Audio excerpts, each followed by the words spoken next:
제가 아주 어릴 때로 기억합니다. 제 기억에는 초등학교 1학년 때인가 2학년 때쯤으로 생각이 듭니다. 주일이었습니다. 저희 어머님이 주일날 교회 갈 때는 헌금을 줍니다. 그 당시로는 헌금을 아주 거금을 줬습니다. 그래서 주일학교에 제가 헌금을 제일 많이 했습니다.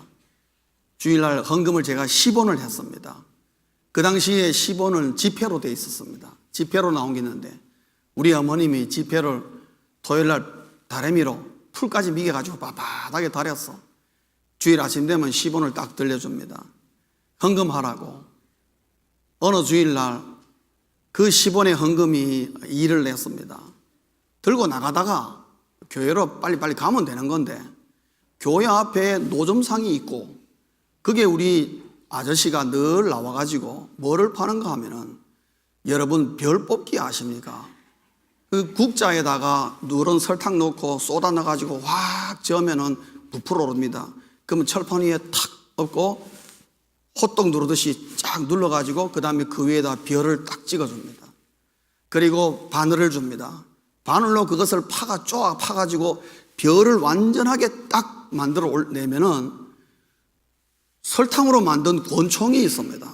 또 설탕으로 만든 호랑이도 있고 설탕으로 만든 고기도 있습니다. 붕어 같은 거. 그 중에 하나를 내가 선택하는 겁니다.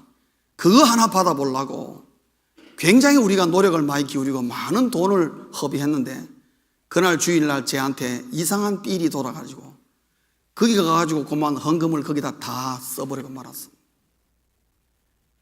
근데 야속하게도 우리 주일학교 반사선생님이 저희 어머님에게 그것을 다 찔러버렸습니다. 그날 얘가 헌금 안 했다는 걸 알았습니다.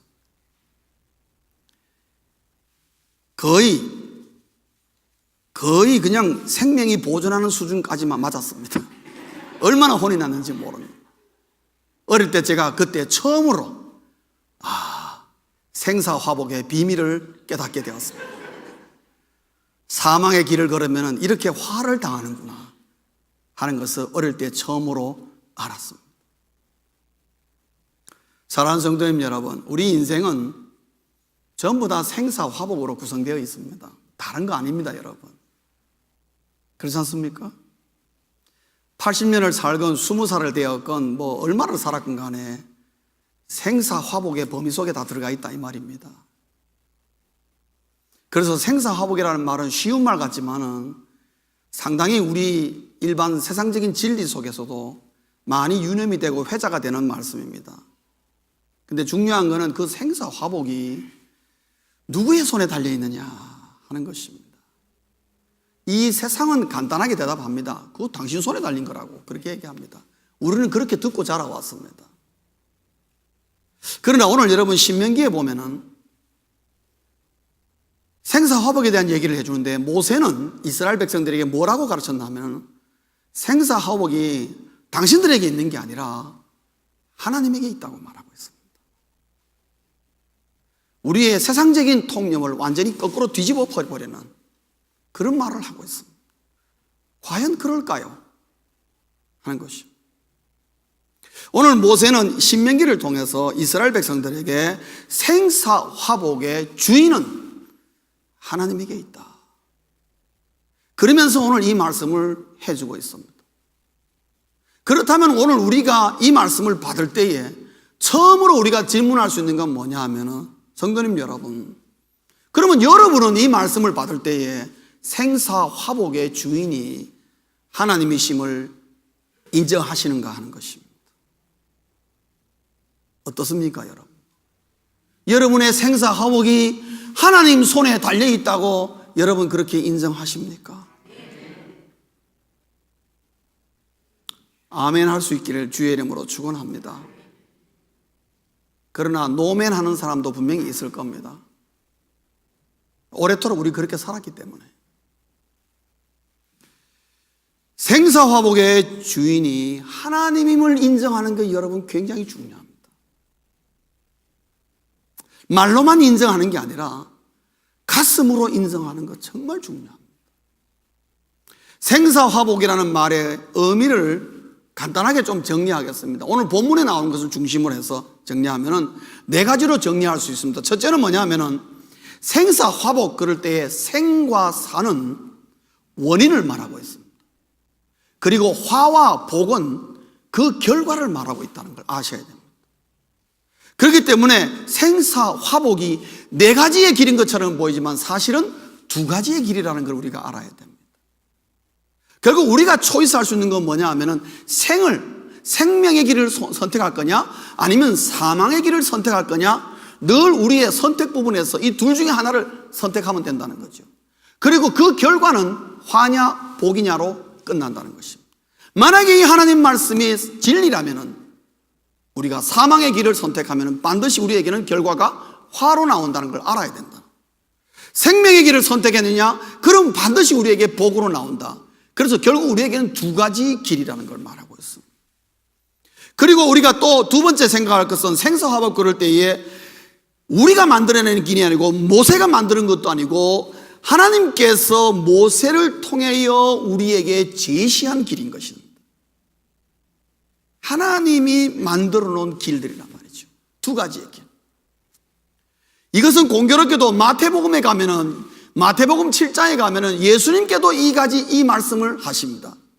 생사화복이란 말은 안 하지만은 용어를 바꿨을 뿐이지 두 가지의 길을 제시하는데 하나는 좁은 문이요, 하나는 넓은 문이라고 표시하고 있습니다. 오늘 이 말씀과 같은 의미의 말을 하고 있습니다.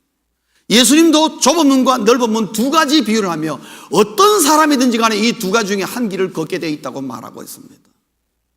즉 하나님도 그렇게 제시하고 우리 주님도 그렇게 제시하고 있는데 그 두 가지 길을 하나님이 우리에게 제시한 길이고, 세 번째로는 이 두 가지의 길을 내가 인정하지 않아도 모든 인간은 이 두 길 중에 한 곳을 걷게 되어 있다는 사실입니다. 여러분이 원하건 여러분이 원하지 않건 인정하건 안 하건 아무 상관없습니다. 하나님은 우리에게 제시하고 두 가지의 길을 딱 주어진 것입니다. 직업도 다르고 생각도 다르고 우리의 생업도 다르고 우리의 살아온 길이 다 다르다 할지라도 궁극적으로 정리하면은 생명의 길을 걸었느냐 사망의 길을 걸었느냐, 좁은 문으로 갔느냐 넓은 문으로 갔느냐, 이 둘 중에 하나로 결정난다는 것을 말하고 있습니다. 네 번째 생사화복의 의미를 정리하면은, 그러므로 내 인생은 내가 알아서 한다는 이 생각은 매우 위험하다는 것을 말하고 있습니다. 그것은 하나님의 말씀과 정면으로 배치되는 것을 말하고 있습니다. 이 세상에서는 우리가 그렇게 교육받기도 하고 또 그렇게 우리가 삶을 경험을 통해서 배웠습니다. 아, 결국 내 인생은 내가 알아서 해야 되는구나. 내 친구도 못 믿겠고 내가 정말 친한 동업자도 못 믿겠구나. 세상 삶을 통해서 우리가 이런 걸 경험합니다만은, 그러다 보니까 내 마음속에 내 인생은 내가 알아서 해야 되는구나라는 생각이 굳어 있습니다만은, 오늘 이 말씀의 빛으로 보면 그것은 매우 위험한 생각이다. 왜? 결국 생사화복은 하나님에게 달려있다는 것입니다. 모세는 경험을 통해서 이것을 많이 경험했습니다. 이스라엘 백성들과 40년 광야 생활하면서 참 생각보다도 생사화복의 주인이 하나님이라는 것을 인정하는데 말은 쉽지만은 시간이 많이 걸리더라는 것을 모세는 경험을 통해서 알기 때문에 오늘 신명기에서 이 말씀을 해주고 있는 것입니다. 왜냐? 이스라엘 백성을 인도하면서 모세는 뼈저리게 느꼈습니다. 여러분, 10가지의 놀라운 기적적인 재앙들을 보면서 출애굽했습니다. 이스라엘 백성들이 10가지의 재앙을 하나하나가 기적이었습니다. 하나님이 아니면 보여줄 수 없는 것을 모세를 통해서 하나님은 마음껏 보여줬습니다. 그것만 해도 정말 우리 생각에는 충분하다라고 생각할 정도로 엄청난 10가지의 재앙을 보았습니다. 눈으로 목격했습니다. 광야에서 물이 없을 때 하나님께서 바위를 터뜨리고 마라의 쓴 물을 달게 만들어서 놀라운 기적을 베풀어 주셨습니다. 만나를 주셨습니다. 메추라기를 주셨습니다. 그래서 40년 동안 먹을 것 때문에 걱정 근심하지 않도록 하나님은 늘 공급해 주셨습니다. 그런데도 여러분 보시면은 이스라엘 백성들은 수시로 하나님을 부인했습니다. 하나님이 오죽 답답했으면 너희들은 목이 곧은 백성이라고 그렇게 말할 정도로 참으로 이스라엘 백성들 하나님 쏙 썩였습니다. 하나님이 생사화복의 주인이라는 걸 인정하는데 그렇게 많은 세월과 많은 기적을 보여줘도 잘 안 되더라는 거죠. 왜 그런가? 우리 인간의 본성이 자기 주장이 강하기 때문에 그렇습니다. 그리고 우리의 자라온 백그라운드가 하나님을 떠난 세상에서 살다 보니까 우리가 경험한 것이 마치 진리인 것처럼 착각하고 살다 보니까 생사화복의 주인이 자기인 것처럼 오해하며 살겠는데 이것을 바꾸는 데에 시간이 많이 걸린다는 것을 말하고 있습니다. 어쨌든 간에 인간은 하나님이 생사화복의 주인이라는 것을 인정하는 것이 무엇보다 우선되어야 한다. 사랑하는 성도님 여러분, 내 인생의 생사화복의 주인은 하나님이 아니라 나라고 고집하기를 원하십니까? 고집하십시오. 고집하시되 하나님으로부터 그 어떤 은혜와 그 어떤 공급도 제공되지 않는다는 것도 아셔야 합니다. 내 혼자 외롭게 내 인생 평생 살아갈 각오를 하셔야 합니다. 그렇게 하든가 아니면은 생사화복의 주인이 하나님이실 인정하고 하나님을 바라보며 살든가 우리는 둘 중에 하나를 선택해야 하는 것입니다. 모세는 이스라엘 백성들에게 권면하기를 생사화복의 주인이 너희인 것처럼 살지 말고 하나님이심을 인정하라. 그때부터 하나님과의 관계가 새롭게 되어지며 하나님의 복과 은혜가 너희에게 임하기 시작한다고 말하고 있습니다. 그러면 생사화복의 주인이 하나님을 인정한다면 그러면 어떻게 해야 되는지, 두 번째로는 그렇다면 하나님 말씀에 순종해야 한다는 것입니다. 어쩌면 너무나 당연한 결과입니다. 그렇지요? 생사화복의 주인이 하나님이시라면 내가 살기 위해서도 누구의 말을 들어야 되겠습니까? 하나님의 말씀을 들어야 된다는 걸 순종해야 되는 것은 너무나 상식적인 얘기입니다. 그런데 이 너무나 상식적인 것이 우리의 현실 속에서는 이율배반을 일으켜가지고 너무나 잘 알면서도 너무나 당연하다고 생각하면서 우리 입술로는 하나님을 순종한다고 수도 없이 말을 하면서도 우리의 삶을 들여다보면 순종하지 않을 때가 너무 많다는 것을 우리 또한 인정하지 않을 수 없는 것입니다. 왜 생사화복의 주인이 하나님이심을 인정하면서 그 하나님 말씀에 순종하는 것이 당연하다고 생각하면서 왜 내 삶의 현장에서는 하나님 말씀에 순종하지 못할까? 거기는 두 가지 이유가 있는 것입니다. 첫째는 17절을 보시겠습니다. 여러분 17절 보면은 이런 말이 나와 있습니다. 한번 우리 다 같이 한번 읽겠습니다. 시작. 그러나 내가 만일 마음을 돌이켜 듣지 아니하고 유혹을 받아 다른 신들에게 절하고 그를 섬기며. 주목할 것은 마음을 돌이켜 듣지 아니하고 뭐를 받아요? 유혹을 받아. 이 문제는 유혹입니다. 하나님 말씀에 순종해야 된다는 걸 너무나 잘 알지만은 우리 주변에는 우리를 유혹하는 것이 너무너무 많습니다. 수십 가지 수백 가지가 됩니다. 우리가 예수를 안 믿기로 작정하면요 우리 주변에 우리를 유혹하는 것이 수도 없이 많습니다. 오늘은 내가 주일이라도 교회 나가기 싫다고 마음먹으면요 주일 교회 안 나갈 이유는 수십 가지가 있습니다. 여러분 얼마나 우리를 유혹하는 것이 많은지. 그리고 인간은 유혹에 약하다는 사실입니다. 시편 1편 4절에 보면은 우리 인생은 바람에 나는 겨와 같다 그랬습니다.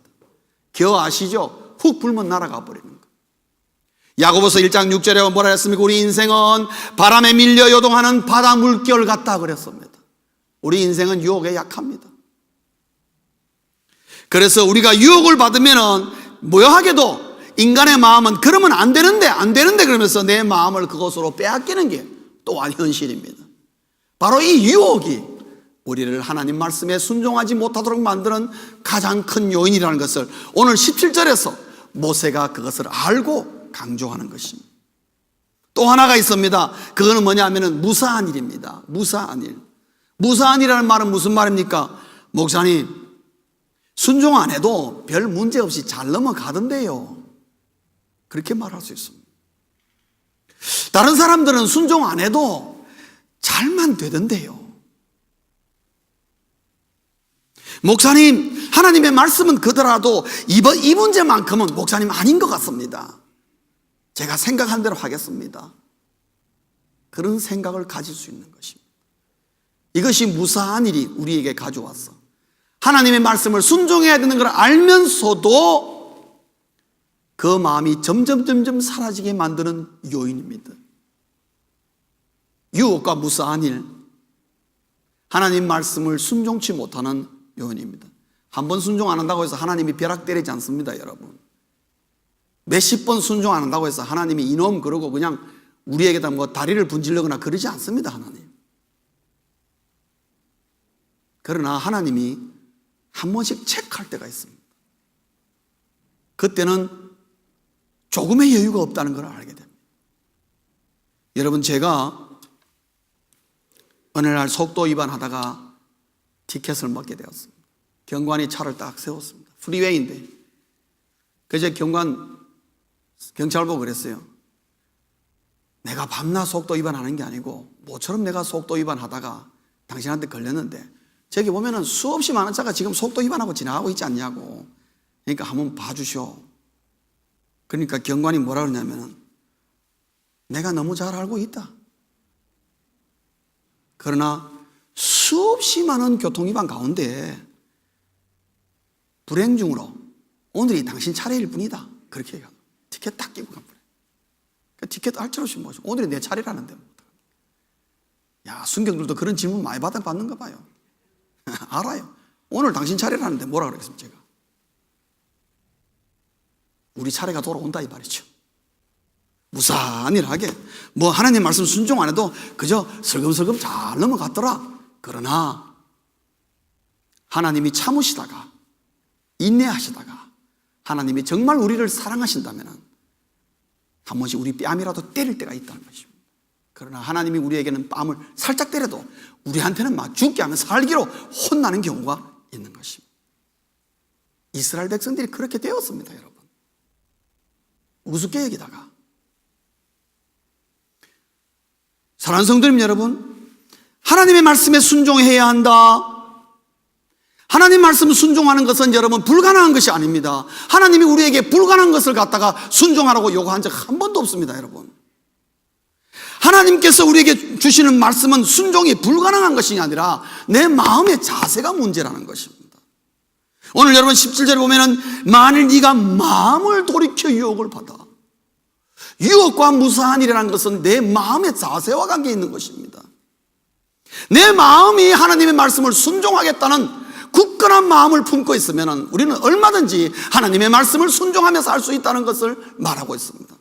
모세가 이스라엘 백성들에게 하나님 말씀 순종해야 한다고 지금 본문에서 얘기하는 것은 뭐냐 하면은 불순종할 수밖에 없는 것을 지금 말하는 것이 아닙니다. 너희들이 마음만 먹으면 얼마든지 가능하다. 그래서 생사업의 주인이 하나님을 인정하는가? 그렇다면 당연히 하나님의 말씀을 순종해야 된다. 그것이 정상적인 결과가 아니겠느냐? 모세는 그렇게 말을 하고 있습니다. 그러면 궁극적으로 우리는 이런 결과에 도달하게 됩니다. 궁극적으로 세 번째로는 하나님을 사랑하는가 하는 것입니다. 하나님을 사랑한다는 것도 역시 마음의 문제입니다. 사랑하는 성도님 여러분, 하나님을 사랑하십니까?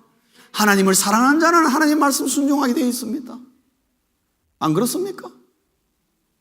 오늘 여러분 본문 16절과 20절에 보시면은 내 하나님 여호와를 사랑하고 두 번이나 표현했습니다. 네 하나님 여호와를 사랑하라. 사랑하느냐? 그렇다면은 너희가 이 말씀을 잘 눈여겨들어야 된다.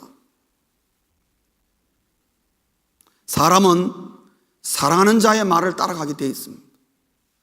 사랑하는 자가 생기면은 사랑하는 자의 말을 청종하게 되어 있고요. 사랑하는 자의 말을 의지하고 믿게 되어 있고 사랑하는 자의 말을 따르게 되어 있습니다. 그래서 오늘 본문 20절에 보면 네 하나님 여호와를 사랑하고 그의 말씀을 청종하며 또 그를 의지하라. 당연한 얘기를 모세가 해주고 있는 것입니다. 성도님 여러분, 내가 하나님을 사랑한다면 하나님의 말씀에 순종하는 것은 아무것도 아닙니다. 여러분 사랑에 빠져있는 청춘 남녀에게 물어보십시오. 사랑하는 자의 말을 따르고 있나 안 따르고 있나? 사랑하는 자가 물구나무 서라 하면 물구나무 섭니다, 여러분. 사랑하는 자에게 여자가 남자에게 자기 애인에게 내가 화장실 갔다 올 테니까 화장실 앞에 자기 핸드백 들고 서 있으라 하면 들고 서 있습니다, 여러분. 남들 보기에 참 팔푼이 같이 보여도 사랑하는 여자가 화장실 갔다 올 동안 핸드백 들고 있습니다, 그 앞에. 덩치 큰 남자가 힘이 없어 거기 서고 있습니까? 사랑하는 자의 말을 청종하는 것입니다. 의지하고 그 말을 따릅니다, 여러분. 그게 인간의 기본 마음인 것입니다. 그 모세의 말씀은 정리하면 이렇습니다. 하나님을 사랑하느냐? 그러면 하나님의 말씀에 순종하게 되어 있고, 하나님의 말씀에 순종할 때에 생사화복의 주인 되시는 하나님이 너희들에게 복을 주지 않겠느냐, 그 말하고 있는 것입니다. 너무나 쉬운 말씀을 이스라엘 백성들에게 해주는데, 이스라엘 백성들은 이 말씀을 귀담아 듣지 않다가 얼마나 혼났는지 모릅니다, 여러분. 오늘도 예수 믿는 우리 그리스도인들은 마치 이스라엘 백성과 같을 때가 많습니다. 너무나 뻔한 얘기고, 이 세 가지는 우리가 그냥 한마디만 들어도 다 알아들을 수 있는 말인데도 불구하고, 왜 우리의 삶의 현장에서 하나님의 이 생사화복, 특별히 하나님이 우리에게 강조하는 것은 생명과 복을 지금 받기를 원하는데 왜 우리의 삶에는 이런 일이 일어나지 않을까? 생사화복의 주인이 하나님이시며 당연히 그 말씀에 순종하며 그 말씀은 결국 하나님을 사랑하는 자에게 가능하다는 것은 마치 세 가지의 서로 다른 톱니바퀴와 같은데, 문제는 우리 하나하나 띄놓고 보면 우리가 다 아멘 아멘 아멘 하지만은 이 세 가지를 확 묶어버리면은, 묶어서 이 세 개의 톱니바퀴가 맞물려서 확 돌아갈 때 그게 힘과 능력과 하나님의 복의 역사가 나타날 텐데, 이 세 가지가 톱니바퀴가 안 물려 있는 것입니다. 각각 노는 것입니다. 문제는 바로 거기 있습니다. 그래서 모순을 일으킵니다. 분명히 하나님의 말씀을 사랑하고 하나님의 말씀에 순종하는 것 같고 생사화복의 주인님이 하나님을 인정하는데 내 삶에서는 nothing happened. 왜냐? 톱니바퀴가 서로 물리지 않았어요. 이 모순을 없애야 하는 것입니다. 그것은 우리가 해야 하는 것입니다. 말씀을 맺겠습니다. 하나님을 사랑하는 자는 생명을 선택한다는 것입니다. 모세가 이스라엘 백성들에게 말하고자 하는 것은 그겁니다. 사랑하는 백성들이여, 너희들이 하나님을 사랑하느냐? 그러면 당연히 생명의 길을 선택하십시오. 그리고 그 결과는 하나님 말씀하시기를 복이라고 말했습니다. 이 말씀 믿고 이렇게 하십시오. 모세는 지금 이 광야 2세대들에게 그 메시지를 전해주고 있습니다. 여러분, 2010년도 한국에서 상영되었던 드라마 가운데 가장 인기가 있는 것이 뭐인 줄 아십니까? 그거는 제빵왕 김탁구였습니다. 제빵왕 김탁구에 보시면은 어느 날 탁구의 어머니가 탁구가 어느 정도 성장했을 때에 결심을 합니다. 이 아이를 친아버지의 집으로 들여보내려고 합니다. 그 데리고 갑니다. 대골 같은 집입니다. 탁구는 가난하게 컸습니다. 이게 너희 아버지 집이다. 너 이제 지금부터 여기 가서 살아라. 그 안에는 아버지에다가 알지도 못하는 어머니가 있고 보지도 못한 이복 형제들이 있습니다. 탁구를 들여보내면서 어머니가 탁구에게 당부하는 말이 있습니다. 탁구야, 기죽지 말고 밥 굶지 말라. 그 말 해줍니다. 그리고 돌아서 나오면서 또 얘기합니다. 탁구야, 기죽지 말고 밥 굶지 마라. 꼭 그렇게 해야 된대. 그리고 어머니는 떠나갑니다. 그 말 한마디가 김탁구가 그 말을 잊지 않고 늘 마음에 새기고 있습니다. 힘들고 어려울 때에 김탁구가 벌떡 일어나서 다시 힘있게 나갈 수 있는 것은 어머니의 말이었습니다. 기죽지 말라는 말이에요. 기죽지 말라. 근데 기죽으면 안 되지. 여러분, 그래서 제빵왕 김탁구가 인기를 많이 얻은 것입니다. 왜 김탁구가 그 말을, 어머니의 말을 마음에 새겼습니까? 사랑하는 어머니의 간절한 소망이 거기에 담겨 있기 때문에 김탁구는 그걸 이해했습니다. 어머니의 소원은 아들이 어디 가서든지 기죽지 말고 바꿈지 말기를 원하는 이 단순한 소망, 어머니의 소망을 내가 이루어줘야지. 그 마음을 가졌기 때문에 어디 가서도 김탁구는 기도 죽지 않고 밥도 굶지 않고 열심히 잘 사는 모습을 우리에게 보여줍니다. 그 인간 승리의 모습이 거기 나오는 거죠. 사랑하는 성도님 여러분, 오늘 우리 본문 신명기의 모세가, 오늘 우리가 읽은 이 본문은 사실 여기에 처음 나오는 게 아닙니다. 신명기에 여러 번에 걸쳐서 똑같은 얘기는, 생사화복에 대한 얘기를 여러 번 해줍니다. 왜 하나님께서 모세를 통해서 생사화복에 대한 얘기를 몇 번에 걸쳐서 왜 반복해서 이스라엘 백성들에게 말하고 있을까요? 그 이유는 간단합니다. 이스라엘 백성들을 향한 하나님의 간절한 소망이기 때문에 그렇습니다. 제발 너희들 이 말씀 새겨. 그러나 이스라엘 백성들은 김탁구와 달랐습니다. 뺀질뺀질해가지고 하나님이 그렇게 모세를 통해서 몇 번이나 강조함에도 불구하고 그들은 하나님을 잃어버리고 하나님의 간절한 소망을 저버리고 하나님 대신에 다른 우상을 섬기고 하나님 대신에 다른 꿈을 품고 하나님 대신에 다른 길을 가다가 이스라엘 백성들이 얼마나 많이 화를 당한 줄 아십니까? 사랑하는 성도님 여러분, 하나님이 오늘 우리에게 원하는 소망은 똑같습니다. 하나님의 자녀들이 생명의 길을 선택하여서 하나님이 주시는 복을 받기를 원하는 거, 여러분 그거 하나님의 소원입니다. 여러분이 쟁취하려고 그러지 말고 우리는 사랑하는 하나님 앞에 그 말씀에 순종하며 생사화복의 주인이 하나님이시를 확실히 신뢰하고 하나님을 바라보고 나아가면은 나머지는 하나님이 알아서 하시는 것입니다. 하나님을 사랑하는 자는 오늘도 어떻게 삽니까? 하나님의 꿈을 품고 하나님의 길을 가는 것입니다. 누가 뭐라 해도 그런 마음을 품고 생사화복의 주인이 하나님이라는 것을 확실히 알고 그것을 인생의 철학으로 삼고 변함없이 나아가는 것입니다. 그런 자를 오늘 말씀하시기를 반드시 복되게 한다고 하나님이 책임을 지셨습니다. 사랑하는 성도님 여러분, 하나님의 자녀가 이 땅에 살면서 하나님을 사랑한다 말만 하는 것이 아니라 정말 생명의 길을 선택함으로 말미암아 그 결과가 얼마나 복인가 하는 것을 하나님은 우리가 배우고 그것을 누리기를 원하십니다. 그러기 위해서는 우리 세 가지의 톱니바퀴를 맞춰서 여러분 일치를 시켜서 더 이상 모순적인 삶을 우리가 살지 않으려고 힘쓰고 애써야 하는 것입니다. 그리고 하나님을 사랑하는 자는 생명을 선택한다는 이 너무나 쉽고도 너무나 유명한 이 명제가 남의 것이 아니라 내 것이 되도록 만들어야 하는 것입니다. 그렇게 될 수 있기를 주의 이름으로 축원합니다. 기도하시겠습니다.